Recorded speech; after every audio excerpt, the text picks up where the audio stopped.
guys could tell us, what's it like being in a classroom today? How are your teachers? How's the faculty?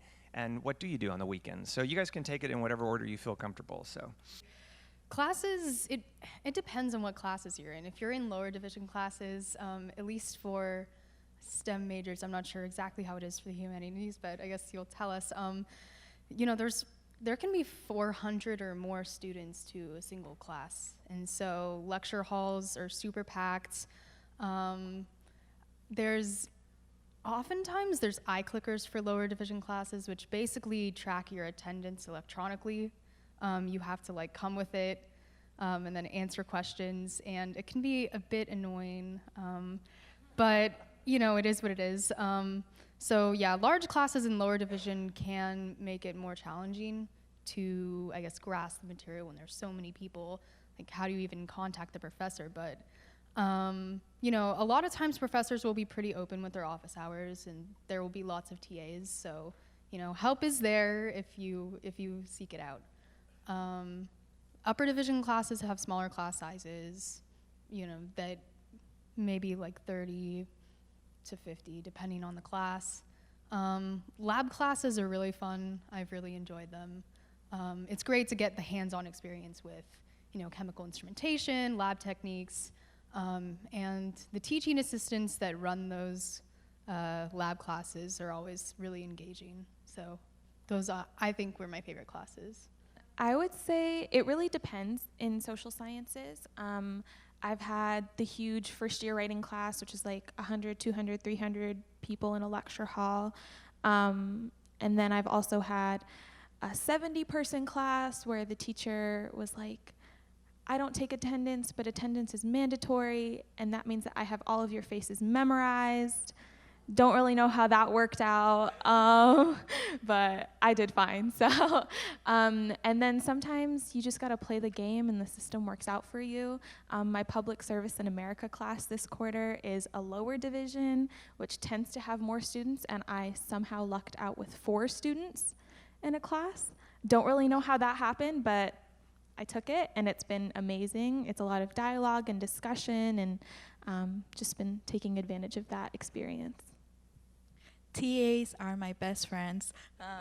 When the lecture is 400 students in a class, it gets really hard to get a one-on-one with the professors, although sometimes I do go to their office hours more with my NX studies classes where the concepts are really hard to understand or gets tricky sometimes. So sometimes I go to my professor's office hours, and that's the best time to really learn and see how the professors kind of work with the class environment, but also get them to know me for if an opportunity for research appears. And I also learn how the NX studies environment, because I want to be a professor in the NX studies department in the future. So it's kind of seeing how they work as NX studies professors. Awesome. What about things outside of the classroom? So I know you guys have spent some of your freshman time here, some of you have lived here, some of you have commuted quite a bit. What's it like outside of the classroom on the campus now? Outside of the classroom, there's honestly always something going on. There's tons of student organizations, and so you can even just be walking through the campus and see, this organization doing this, or look at all these people on Library Walk. Either, trying to hand you petitions or being like, hey, buy this really tasty food for our club. And so, there's always something going on. There's always something to get involved with. I spend a lot of time at the community gardens here on campus, since my research, as well as really the anaerobic digestion project that I've been working on, has all been based at the community gardens here. I've kind of just been a little bit of everywhere. I used to live I lived in the Village for a summer. I lived in Muir College for 2 years. Living in Muir College was really fun. There was always activities going on there. Muir Stock was really fun. My first year, I went from being a super social being my entire life to, opportunities not being guaranteed, and the overwhelming amount of opportunities sort of made me go the opposite direction, so I wasn't as involved my first year, and that didn't make me super happy. So when I started this year out over the summer, I just sort of thought to myself, this is my intention. I'm going to say yes to every single opportunity that comes my way, and we'll see where that goes. And since then, I have been introduced to the Alternative Breaks program here at UCSD, which offers service learning trips to students tackling different social issues. From going on that, I went on a trip to DC and Virginia to learn about civic engagement and lobby at congresspeople offices. That led me to being a site leader for the Alternative Breaks program. And honestly, Caroline and I are in AB together, has just given me a beautiful array of like people who are so supportive and have given me the confidence to like feel worthy of my place here at this university. So they've supported my ventures in makeup and hair design. So I have a job off campus, and then I'm working on designing hair and makeup for the school musical this year. So I've just been saying yes to everything. Some stuff hasn't worked out, and it's hard to say no to a commitment you already made, but at the end of the day, I'm happy, so yeah. Being a commuter student who crosses a border every day and commutes for 2 hours is really hard to stay in class, but nevertheless, I like to be active at school.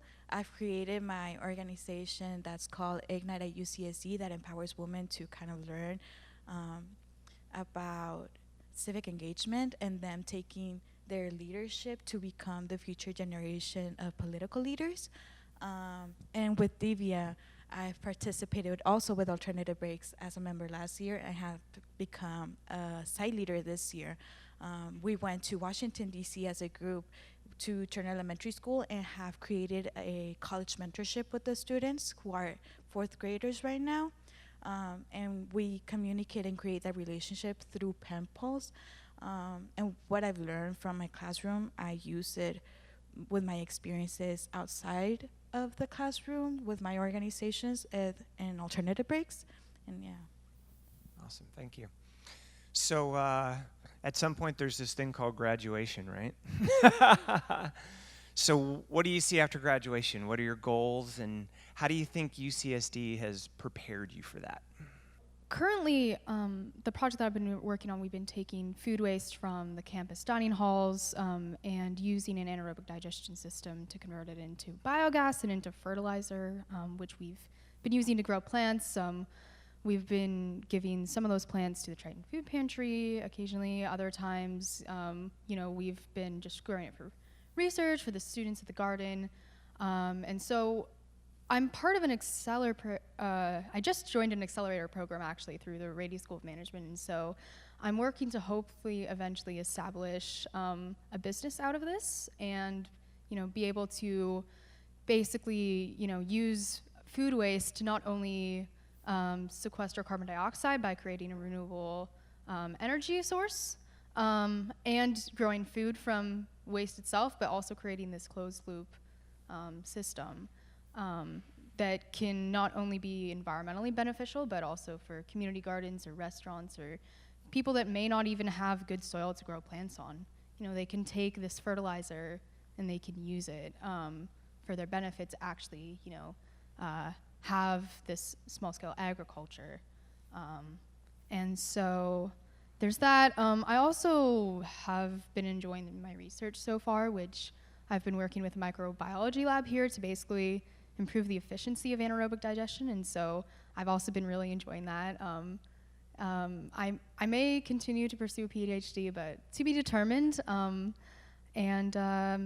graduation, I can just really see it going up from here. I mean, I would love to work either, as environmental consultant or, as a CEO of my own business potentially, or even, working for wastewater treatment, or even like a little bit on the toxicology side, making sure that, our water, our air, our soil is clean, so. I'm a global health major, which is, I would say, one of the most interdisciplinary programs at UCSD. And because of that, my interests are like everywhere. And to me, I feel like everything fits under that category. But to someone who's not in that field, it's a little confusing. So it's interesting because in high school, you had to be well-rounded in order to like get into a college, right?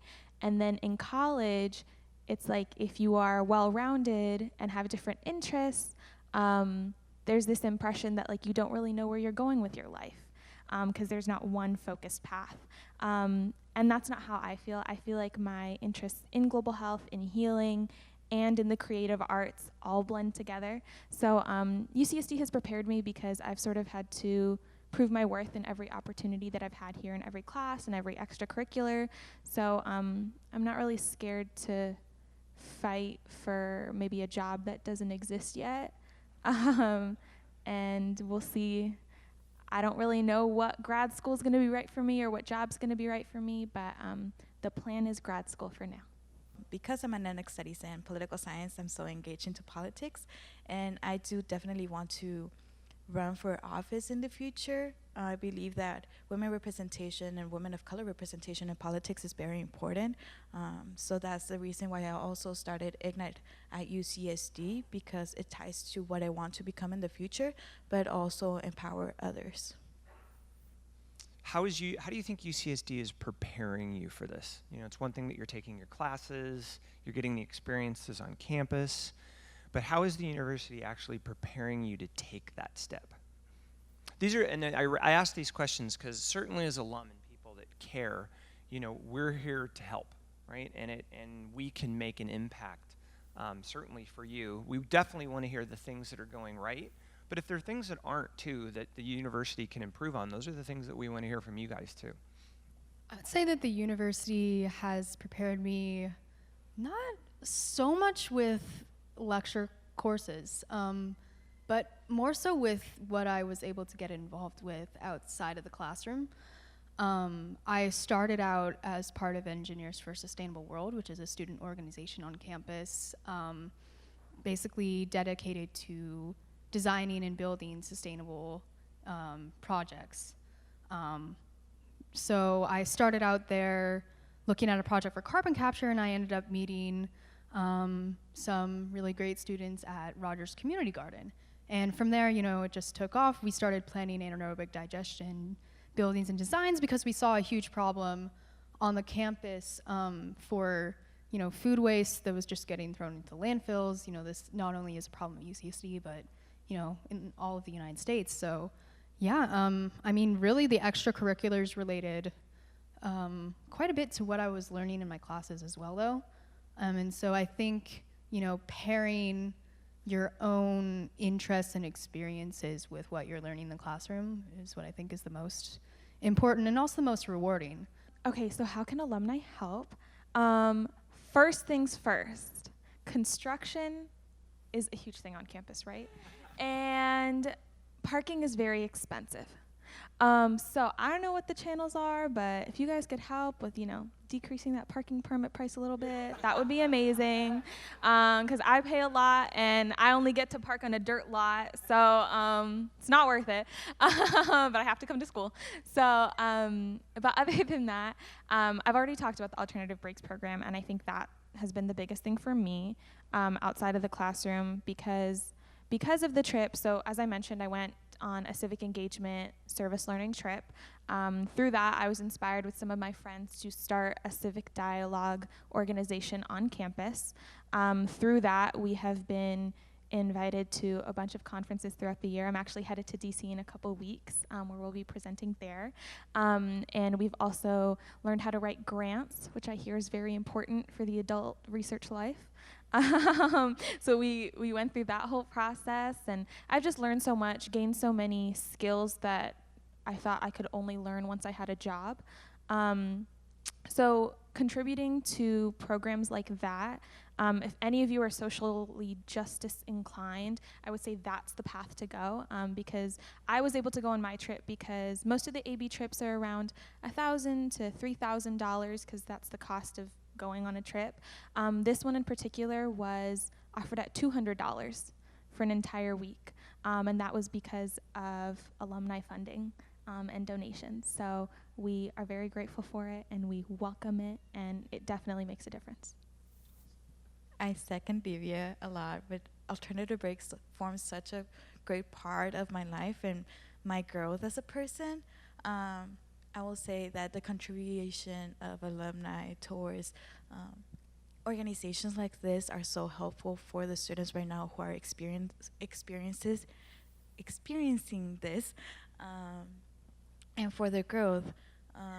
I also receive a scholarship for alternative breaks because alone I couldn't afford the $1,000 that's meant for my trip. There is a lack of funding from the university to this program, so definitely the donations help so much and we appreciate it. Have you interacted with alumni? Have they reached out in any way? And if they have or haven't, what would be the best way that really alumni could help you? With alternative breaks, I had the opportunity to meet several alumni in Washington, D.C. and in San Diego. And it was a great experience because with my career, I don't totally know like which path to go through. So hearing from alumni is kind of like a huge thing for me. And for the mentorship from the alumni, it's kind of like a way for me to see where my path can go and maybe change a career or so, or if I don't like what I see for what my future can hold, like change it right now when it's the time to. I've had a really great experience interacting with alumni actually through the community garden, Rogers Community Garden, actually on the weekends. Alumni that were part of the garden before will always come by during the weekends and help out and volunteer. And just having their advice and their insight, not only into navigating the UCSD campus, but also, I guess how to apply what we're doing at the garden to, the community, and, getting our message of environmental stewardship out. They've been really instrumental in ensuring the success of our project. And also, alumni, I always see alumni always like engaging with the campus. I feel like a lot of alumni here really just want to continue to give back to their campus, which I think is really admirable. So thank you to all of you for that. I see a lot of alumni in staff positions as well. And so I think that that's also really great because, they enjoyed being on this campus. And so they're like, oh, we can, work here too and, continue to give back to students. And so, very, very great.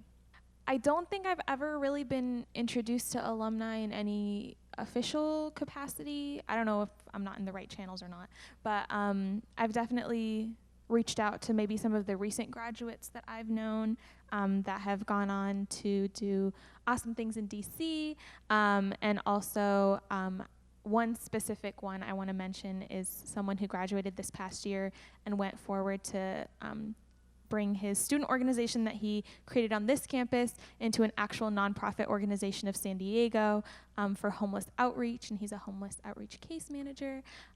So we got to invite him to speak at one of our events, and I would really love to see some more alumni opportunities. I'm not really sure what's available, but we see you. Thank you guys, those are great, wonderful, wonderful.